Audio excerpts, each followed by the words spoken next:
Ya, Assalamualaikum warahmatullahi wabarakatuh. Salam sejahtera. Kami dari kelompok Zibo akan mempresentasikan hasil kajian bioindustri kami mengenai mie shirataki dari porang. Kami dari kelompok Zibo beranggotakan Syafia Sawah, NIM 015, saya Presiden Isma, NIM 021, Hanifah Santas, NIM 033, Ari Muktiyah, NIM 057, Yusefin, NIM 063, dan Stefani, NIM 087. Selanjutnya,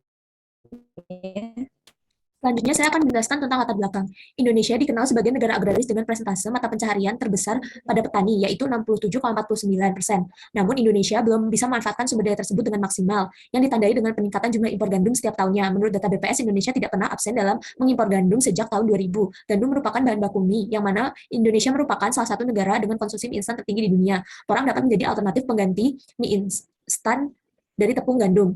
Selain karena kandungan glukomanan yang tinggi pada porang cocok untuk program diet bagi penderita diabetes tipe 2. Hal itu membuat porang cocok digunakan dalam pembuatan mie instan. Oleh karena itu, dibutuhkan pengoptimalan penggunaan bahan alternatif gandum, salah satunya dengan pemanfaatan tanaman porang. Selanjutnya, tujuannya yaitu mengkaji aspek bioindustri pemanfaatan umbi porang dalam pembuatan mie shirataki. Selanjutnya.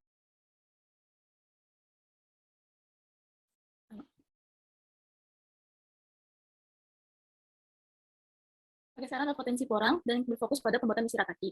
Yang ketahui bahwa porang termasuk umbi batang, di mana dia teksturnya itu berserat. Lalu porang itu sendiri termasuk tanaman C3 yang dia tidak membutuhkan banyak cahaya, jadi penanaman, produksi, dan panennya itu pun mudah. Lalu porang itu sendiri mengandung glukomanan tinggi dengan sekitar persentasinya itu 20-65%. Dan glukomanan ini sangat cocok untuk program diet.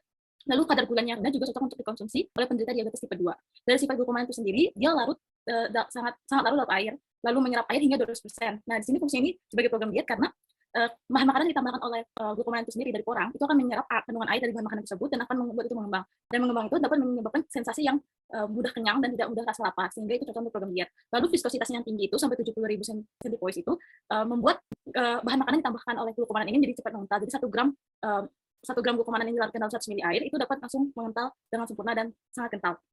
Lalu kalau kita baca dari nutrisinya sendiri, cara bacanya itu adalah air adalah 80%. 80%. Contohnya itu kalau seandainya ada 1 kilo porang, maka sekitar 800 gram itu mengandung air. Lalu sisanya itu ada bahan kering, pati, manan, poliosta, laktosa, dan lainnya.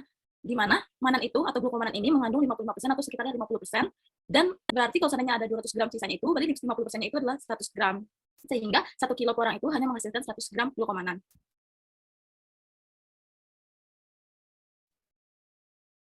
Dan potensi porang lainnya itu bisa ada di industri pangan, industri kimia, dan industri farmasi. Seperti kayak tadi, ada di produksi tepung, mie, dan pasta, seperti mie shirataki, produk susu, roti, pengental, jus, jelly, dan industri kimianya itu sebagai pengisi dan peningkat tablet karena teksturnya yang lengkap tersebut. Lalu bahan pelapis, perekat, tenunan, dan media pertumbuhan mikroba karena bersifat gel tadi. Formasinya juga termasuk sebagai prebiotik untuk memperbaiki saluran pencernaan, lemak, kolesterol, dan memperbaiki diet karena glukomanan ini juga sering digunakan pada vegeta di mana itu bisa melancarkan pencernaan.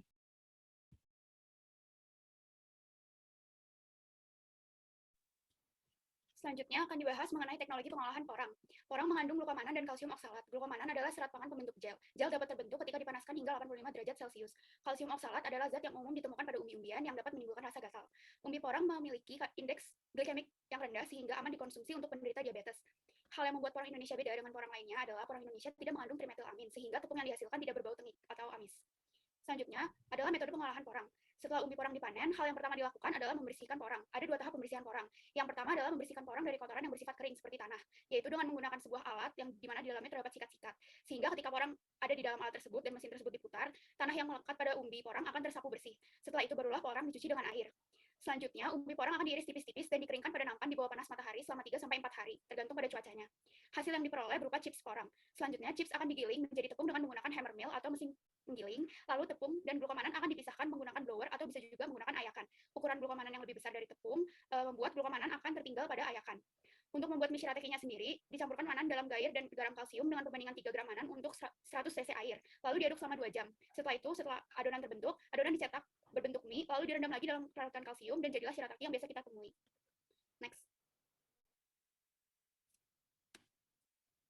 Nah, selanjutnya, terkait rekayasa bahan pembuatan shirataki, kalsium hidroksida yang digunakan dapat berupa kalsium yang diekstrak dari kulit telur. Dan agar sesuai dengan kualitas standar mutu tepung konyak internasional, tepung porang difraksinasi menggunakan siklon, yaitu proses pemisahan menurut kepadatan, penampang, dan tingkat fibrilasi. Untuk memperbaiki varietas porang di Indonesia, BRIN telah melakukan mutasi genetik dengan teknologi iradiasi gamma. Sinar gamma memiliki daya tembus yang tinggi, efeknya menyeluruh, prosesnya sederhana dan dapat dilakukan pada suhu kamar, sehingga bentuk dan warna produk tidak akan berubah. Dan juga tidak menggunakan bahan kimia. Bagian yang akan diiradiasi adalah mata tunas, umbi, dan bijinya. Teknologi iradiasi dimanfaatkan juga untuk sterilisasi dan pengawetan, karena dapat menghambat pertunasan, membasmi serangga, memperpanjang umur simpan, dan mereduksi patogen. Perbaikan varietas ini dilakukan dengan tujuan untuk meningkatkan produktivitas tanaman, meningkatkan kadar glukomanan, dan juga ketahanan terhadap serangan hama, penyakit, dan kekeringan. Selama proses pembuatan shirataki, kontrol yang dilakukan adalah terhadap kadar oksalat yang ada pada porang. Kadar oksalat dalam porang sensitif terhadap jenis dan jumlah pupuk yang digunakan. Pupuk NPK dapat digunakan dalam penanaman porang karena diduga dapat mereduksi kandungan oksalat yang ada pada porang. Selanjutnya, penurunan kadar oksalat dapat juga dilakukan dengan mesin penepung stem mill, yang dimana semakin lama ditumbuk, tidak hanya akan menurunkan kadar oksalat, namun juga meningkatkan kadar glukomanan. Kadar oksalat juga dapat diturunkan dengan perendaman dengan NaCl 8% pada suhu 80 derajat Celcius selama 25 menit. Reaksi ini akan menghasilkan natrium oksalat dan kalsium diklorida yang berupa endapan putih. Alternatif penggunaan NaCl adalah perendaman dengan garam gosok atau garam kasar dan abu. Porang biasanya diekspor dalam bentuk chips. Hal ini dinilai kurang efektif karena walaupun nilai jualnya lebih tinggi dibandingkan jika kita mengekspor bahan mentahnya, yaitu porangnya sendiri, nilai jual ekspor chips porang masih tergolong rendah karena harus diproses lagi oleh pengimpor. Maka lebih baik dijadikan tepung dahulu ataupun bisa langsung dijadikan produknya, yaitu shirataki, baru diekspor. Saat ini industri porang masih banyak dilakukan oleh industri kecil dan menengah. Jadi masih ada keterbatasan pengetahuan dalam pemilihan bahan, teknologi alat, desain kemasan yang sesuai, serta masih terbatas untuk membeli kemasan dalam jumlah besar yang sesuai dengan standar. Sekarang, umumnya porang dikemas dalam kantong plastik Ziploc, dan foto yang ditampilkan pada slide adalah foto pengepakan produk porang yang sudah mulai beragam dan memiliki desain yang menarik yang dilakukan oleh ITS di Nganjuk. Next. Selanjutnya saya akan menjelaskan tentang industri. Yaitu yang pertama ada bahan baku. Bahan baku pembuatan mie shirataki terdiri dari porang, kalsium hidroksida, dan air. Proses transformasi yang terjadi pada pembuatan produk ini ada 3, yaitu pengubahan fisik porang menjadi manan, lalu manan digunakan sebagai bahan baku pembuatan mie. Lalu penyimpanan mie harus di dalam lemari es untuk mencegah basinya produk. Terakhir, pengemasan produk dilakukan agar produk dapat bertahan lama dan menarik. Produk dikemas di dalam plastik kedap udara. Yang selanjutnya ada produk yang dihasilkan, yaitu berbentuk mie kojak atau beras shirataki. Sistem produksi yang dilakukan ada 3, yaitu riset dan pengembangan produk, lalu pengolahan yang efektif, dan yang terakhir pemasaran. Kontrol kualitas yang dilakukan untuk menjaga kualitas mie mulai dari bahan baku hingga bahan jadi. Bahan baku porang tidaklah terkontaminasi hama atau kontaminan berbahaya lainnya, dan tidak memiliki tingkat pestisida dan zat aditif atau obat hewan yang lebih tinggi daripada batas maksimum residu yang telah ditentukan. Selanjutnya, bahan setengah jadi haruslah tidak terkontaminasi si zat-zat beracun, memiliki kadar air rendah, dan bahan jadi harus lulus uji, yaitu warna putih bening, uji tekstur, elastis, dan kenyal. Distribusi dapat dilakukan secara lokal maupun ekspor. Pada distribusi lokal, aliran petani, pemrosesan bahan setengah jadi atau chip, pemrosesan barang jadi yaitu mie shirataki, lalu konsumen. Sedangkan ekspor memiliki aliran petani, perusahaan trading atau eksportir, pabrik di luar negeri, khususnya Jepang, yang sudah lulus uji prosedur karantina. Next.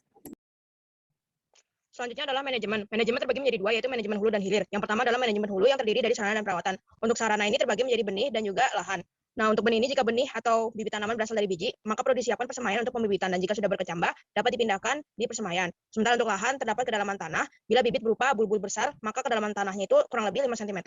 Sedangkan bibit yang menggunakan umbi batang dengan bobot kurang dari 200 gram, maka kedalaman tanahnya itu kurang lebih 10 cm. Tapi jika bobot umbi lebih besar, maka kedalaman tanahnya itu kurang lebih 15 cm.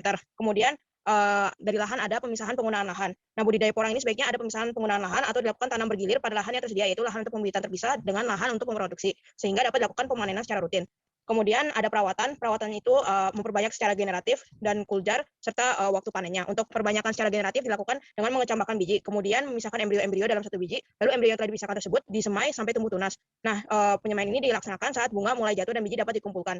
Kemudian embrio nantinya membutuhkan waktu 6 sampai 7 minggu sejak disemaikan untuk berkecambah. Lalu embrio yang telah berkecambah membutuhkan waktu kurang lebih 8 minggu untuk siap ditanam di lapangan. Nah, biji porang mengalami dormansi sepanjang musim kemarau. Karena itu, persiapan perbanyakan benih ini diusahakan bertepatan dengan periode musim hujan. Biji yang akan dijadikan bibit ini nantinya perlu diperlakukan dengan menggunakan zat pemecah dormansi seperti CPPU.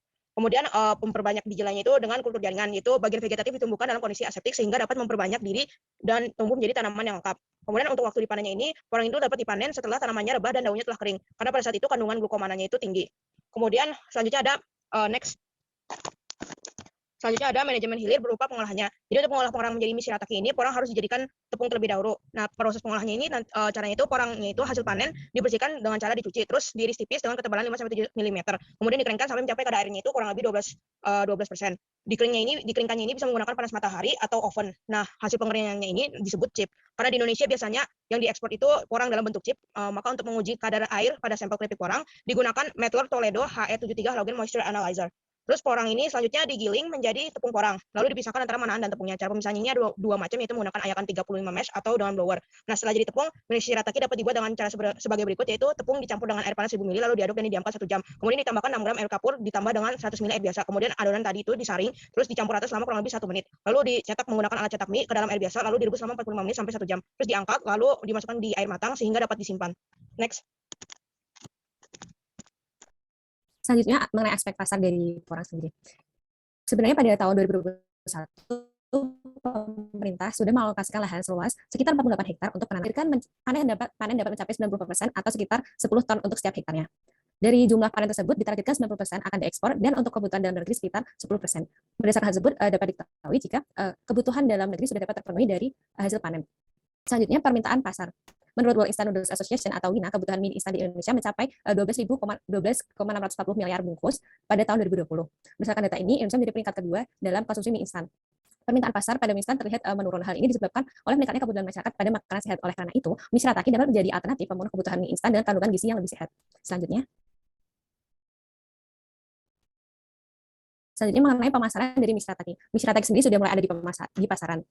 Menurut Sindu News, pada tahun 2020 terdapat kolaborasi antara perusahaan dan mitra porang di Jawa Timur. Harga dari mie shirataki sendiri berkisar 10.000 sampai 20.000. Untuk kekhasan dari mie shirataki ini, branding produknya mie shirataki dari porang itu lebih sehat daripada mie instan pada umumnya. Untuk promosi biasanya dilakukan lewat media sosial karena lebih murah dan dapat menggapai banyak konsumen dari berbagai kalangan. Untuk distribusi untuk mencapai kepada konsumen, metode penjualan yang dilakukan biasanya melalui platform media online shop karena belum tersedia secara merata pada toko-toko konvensional biasa. Selanjutnya. Nah, selanjutnya adalah kebijakan. Dalam kebijakan ini terdapat beberapa hal, di antaranya yang pertama adalah peraturan. Umbi porang ini banyak tumbuh di Jawa Timur. Untuk mengatasi kelangkaan bibit dan menjaga komoditas aslinya, maka dikeluarkan Pergub Jawa Timur nomor 30 tahun 2021 mengenai larangan mengekspor benih porang ke luar negeri. Yang diperbolehkan untuk diekspor hanyalah porang mentah dan produk turunannya. Selanjutnya, untuk Presiden Jokowi juga menjadikan porang sebagai quick wins ekspor produk pertanian. Akibatnya, Kementerian Pertanian menetapkan porang sebagai komoditas yang masuk dalam program gerakan 3 kali lipat ekspor atau Grati Ekspor. Ya, boleh di next. Selanjutnya ada kebijakan lokal. Kementerian Perindustrian itu mendorong pengembangan industri kecil dan menengah dengan mengadakan program diantaranya yakni pendampingan industri kecil dan menengah, kemudian peningkatan teknologi dan kapasitas produksi. Selanjutnya ada pengembangan inovasi produk turunan porang, dan yang terakhir ada promosi melalui pameran. Next. Untuk kebijakan keunggulan dari porang Indonesia. Porang Indonesia ini tidak mengandung senyawa trimetilamin sehingga tepung porang yang dihasilkan itu tidak berbau amis. Hal ini membuat porang Indonesia itu sangat diminati di pasar luar negeri. Berikut di Indonesia. Bisa dilihat Thailand, Malaysia, Vietnam, dan Australia. Kebijakan tarif. Pemerintah mendorong agar pelaku industri kecil dan menengah melakukan ekspor dalam bentuk produk turunan porang karena nilai tambah ekonominya itu komoditas porang 2021 pada layar. Ya, bisa di next. Selanjutnya ada aspek sosial. Aspek sosial yang pertama mengenai gaya hidup. Mie shirataki ini dikenal sebagai mie rendah kalori sebab kandungannya sebagian besar terdiri dari air dan glukomanan. Glukomanan ini akan memperlambat proses pencernaan sehingga perut akan terasa lebih kenyang. Maka tak heran jika mie shirataki banyak dikonsumsi oleh mereka yang sedang menjalankan program diet.